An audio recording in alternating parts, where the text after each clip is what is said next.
Minister, thank you so much for your time. It's been a devastating 24 hours in Lebanon. The death toll continues to rise. I just want to get your assessment on the current situation in the country. Indeed, it has been a very, very, very difficult 24 hours. It's been a difficult week on Lebanon. Last week, or 4 or 5 days ago, we started with the pagers. We had thousands of people in hospitals. We had thousands of victims. We had thousands of people, moving from different parts of Lebanon into the city, into Mount Lebanon and different areas. So we are really living a true war. We've been talking about potentially an escalation. I think we are in the eye of the storm today. War is happening. As of yesterday, the death toll was over 500. Today, the numbers are still being, reassessed. I think if we continue on that escalation, if we continue on that negative, escalation in the south and the Bekaa, we will be looking at numbers beyond the hundreds in the next 48 hours. That's why our Prime Minister today canceled the cabinet meeting and decided to travel to New York with hopes that we can still get to a ceasefire and kind of cut this cycle of retaliation on both fronts that's happening. I mean, in 2006, a 30-day war resulted in 1,000 people dead. Are you saying now, in the space of 24, 36 hours, 48 hours, we could move beyond that point? It is an unprecedented, escalation, very aggressive escalation towards Lebanon. And it started with the pagers and the talkie-walkies a few days ago. We were looking at 4,000 people that were hit in less than 2 hours. So we can see that the message from the Israeli side is very, very serious and is very aggressive towards Lebanon and the people of Lebanon. And yes, in 2006, you're right. If we compare what happened in the past few days compared to 2006, it's really frightening. It's really scaring. It's a true act of terror on Lebanon and on the Lebanese people. The Israeli justification for this is enough. We've waited almost a year. We've had rockets and missiles launched on our country. Our population has been moved from the north. We had warned, and it was a sort of a war of attrition. We warned if they didn't stop, we were going to take this aggressive act. Do you think that's justified on some level, and should Hezbollah be reined in? To be quite honest with you, from day one, us as a government, and me being part of this government as Minister of Economy and Trade, we kept consistent with one message, that we wanted the full implication of 1701. We wanted the full compliance with all the international decisions that were required from Lebanon. And we were working along with Hezbollah, who are part of the government, they are part of this cabinet, to try to avoid getting to this escalation. And we have made, we believe we have made an amazing progress up to that point to keep things under control. Because for Hezbollah, they said that they have been pushed by Israel several times, and they were trying to avoid it.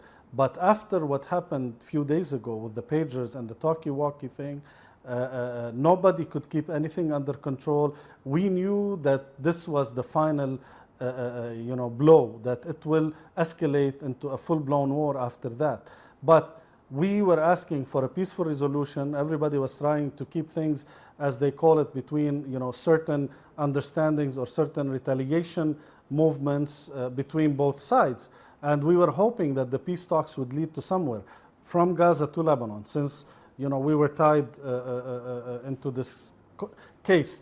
But I truly believe that today the Lebanese government, Hezbollah, everybody in Lebanon is in a very tough place. We cannot continue with this war. It weighs very heavy on Lebanon. The economy is in a terrible place. Today we saw thousands, tens of thousands of people fleeing into the city, looking for shelter, looking for food, looking for aid. That includes women, children, etc., you name it. So this has to end. It has to stop. Do you point the finger of blame at Hezbollah on any level? given that they have tied this conflict to Gaza? They have said, until there is no ceasefire in Gaza, we are not going to stop what we are doing. To be quite honest with you, I mean, we have been having this discussion as a cabinet from the highest level, from the Prime Minister to the cabinet, that we are not trying to create an internal conflict, because everybody knows, unfortunately, that the Lebanese government itself has weakened itself over the past 2-3 decades. And that gave an upper hand to Hezbollah, especially on the southern front. But we cannot say that we put the blame on Hezbollah, not to defend Hezbollah, because we have witnessed consistent, I would put it in the context of, I don't know what the right word would be, but we have witnessed consistent negative efforts from the Israeli side on the southern border, not over the past year or so.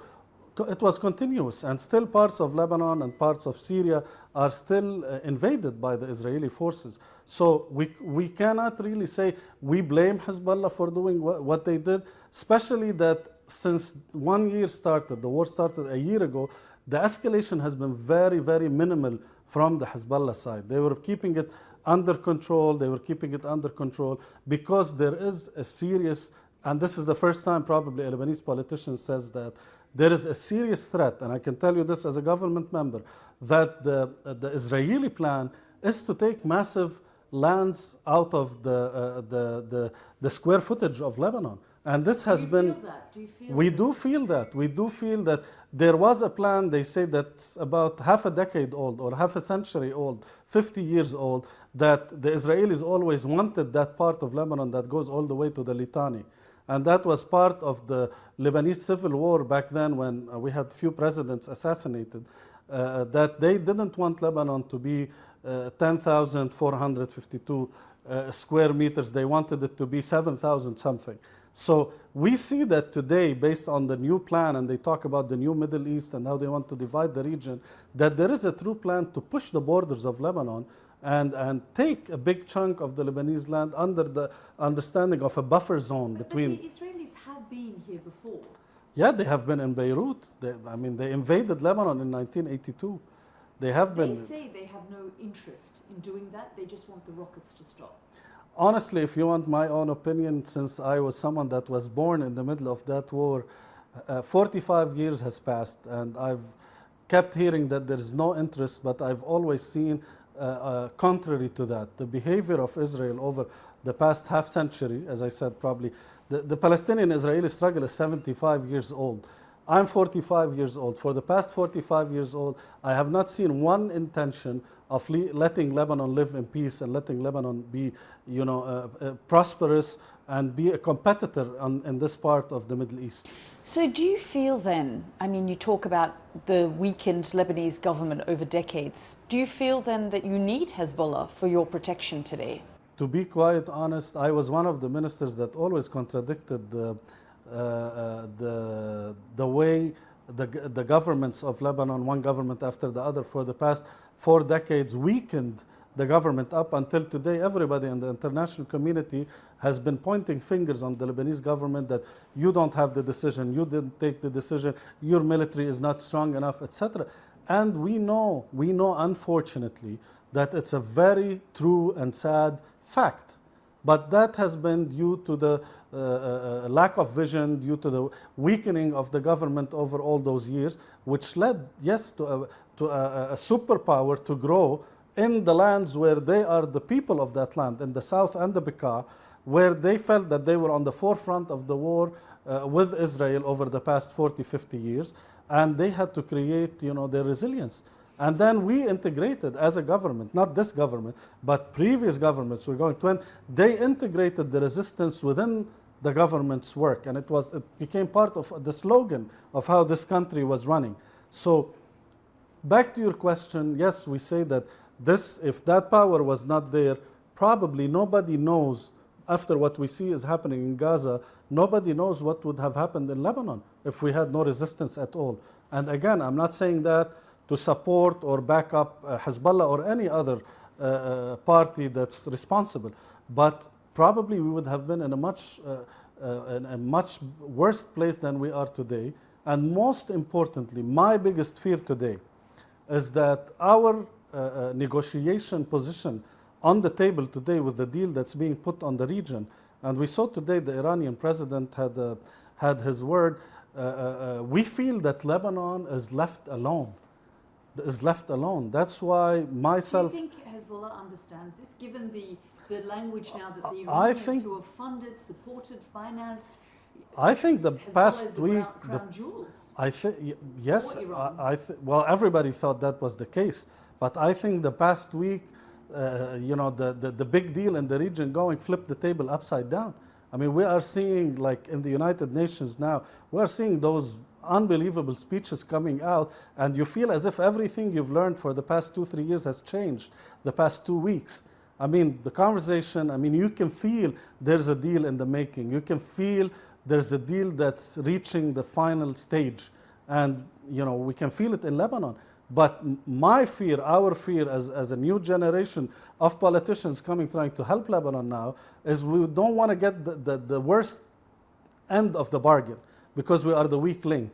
And this is now what we're trying to contain, not to be the weak link and come at the end of the deal to get the worst of the deal. So do you feel that Iran is going to sacrifice Lebanon? I don't want to speculate too much on that, but I can tell you that the speeches we've heard from the United Nations General Assembly meetings the past 48 hours are not comforting for Lebanon, at all, on all fronts. You expected more from the Iranians at this point in time? Well, me personally, I wouldn't say I expected from anybody that is a country that has influence on Lebanon, I had zero expectations, because the international community has told us as a government 3 years ago, fix your inner house, fix your situation, because you are alone. If you don't fix yourself, we will not be able to help you. Since that day, again, I would say I was one of the members of the government that said we need to work on the internal structure of the government, because the messages are clear. But we didn't understand. We understood them, but a lot of the Lebanese political parties did not want to understand them. They wanted to live in the dilemmas of the past, in the blessings of other nations. But everybody was clear with Lebanon, including Iran and other. They told us, you need to work on yourself so we can help you. But unfortunately, we didn't manage to do that as a country. But as a government, we came and we were handling an emergency country in an emergency mode for the past 3 years. Is there room, Minister, now for de-escalation? I think there is room, and I think everybody should be wise and clever. And I'm talking about all the political parties for the next 48 hours probably, because we see things moving so fast. It's very serious to take a very patriotic decision by all political parties in Lebanon, including Hezbollah, including the government, and we hope that the Prime Minister will have good meetings in New York. There needs to be a decision whether we want to drag Lebanon into further escalation and misery, or we want to make a wise decision, and I would call it now, crisis management to make control of the least damage we can get from what happened and try to fix things, because it is very clear, if we decide, or if Hezbollah decides, or the whole country decides to take a big risk and gamble more in this war, we will be paying a very, very, very big price that will take Lebanon to a very difficult place, and it will take many, many years to get back from that place. Just finally, Minister, does your government have any control over Hezbollah? Because the Israelis are saying they continue to fire rockets. You're saying all parties need to be wise. Is Hezbollah also willing to stop? Look, we have been very, very positively, I would say, we had very positive, I would say, decision makings within the government, including our discussions to the members of Hezbollah that are part of the parliament and the government over the past year, to try to minimize the damage on the country, to try to keep things under control with the Israelis, not to get this war to get out of control. So There has been a lot of positive reactions from Hezbollah the past year. But again, I would say after the escalation that happened this week, which was a big, massive surprise, a global surprise for everyone that had certain bets on the war between Lebanon and Israel, it changed the whole dynamic. But yes, they were being very responsive. I can tell you, as Minister of Economy, my discussions over the past 8 months about the economy, about the effect of the economy, about where we are, it has been really absorbed very positively, taken very seriously. But after pushing all the cards this week, whatever discussion you would have, it became a conflict of existence. It's either us or you. But even now, I think we need to take very serious patriotic decisions to minimize the damage. And I think the discussions that are happening in New York and the speeches that are coming out from world leaders that have influence on Lebanon, on Hezbollah, on the government, on the decision making in Lebanon is changing things by the hour.